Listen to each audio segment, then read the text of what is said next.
Hi, it's Lifeguard Lloyd here. I've been training lifeguards for over 30 years. Today's mini lecture covers minor and major emergencies and the difference between the two of them. The Alert Training Manual defines a minor and major emergency. Before we look at the updated definition, let's review the previous definition to understand this revision. Prior to the latest National Lifeguard revisions, a minor emergency was defined as requiring the attention of one lifeguard. A major emergency was defined as requiring at least 2 or more lifeguards. The challenge was that even though these definitions provided good guidelines, they never really dealt with the gray areas. For example, you're performing some minor first aid and a guard on break helps out even though it's not necessary or required. Another lifeguard decides to start the report. You could have handled all this on your own, but it was nice to get a hand. It's still a minor incident. Although the number of lifeguards required could still be an indicator of the seriousness of the incident, there is more to it than that. The new definitions address this. The loss of patron supervision, a reduction in facility access, or an event that endangers the safety of patrons or staff should be considered when determining the emergency type. When a minor situation occurs, there is no loss of coverage, and patrons are not restricted in their use of the facility. More than one lifeguard and/or assistant lifeguard may be needed to respond to the situation, but there are enough lifeguards available to provide effective coverage, and patrons still have reasonable access to the facility.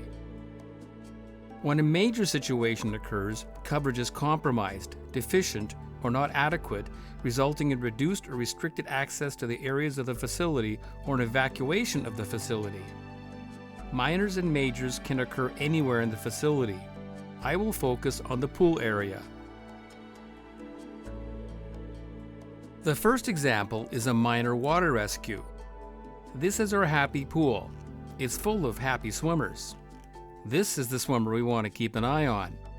And they're in some kind of trouble. Guard 1 signals. At this point, the guards make a decision if this is a minor or a major. Guard 1 extends or throws an aid, or decides to enter the water. Guard 2 shifts to cover the zone of Guard 1 and moves closer to the situation. A guard on a break comes on deck to cover as well. Guard 2 asks if Guard 1 needs any assistance. Guard 1 decides it's a simple pullout. No help needed.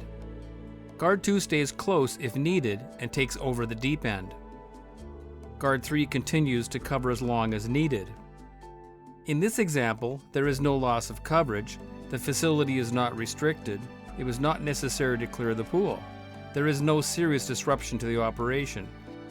There was no endangerment to anyone. It's all over very quickly. It's a minor. They do follow up with the patient. This next example is a major pool situation. This is our happy pool. It's full of happy swimmers. This is the swimmer we want to keep an eye on. And they're in some kind of trouble. Guard 1 signals. At this point, the guards make a decision if this is a minor or major. Guard 1 either extends or throws an aid or decides to enter the water. Guard 1 has determined that this time the situation is quite serious. Perhaps the patient is having convulsions or another serious medical condition or some kind of trauma. Guard 1 indicates a pool clearing and requests assistance in the water. Guard 2 signals for a pool clearing, acknowledges Guard 1 needs immediate help, and enters the water. Additional guards are on the way. The additional guards finish clearing the pool and take control. Clearly, in this example, coverage is lost. The pool must be cleared and restricted. There is a risk to the patron and possibly the lifeguards involved. This meets the criteria of a major situation. If you enjoyed what you learned here today, leave me a like, comment, and subscribe. See you next time.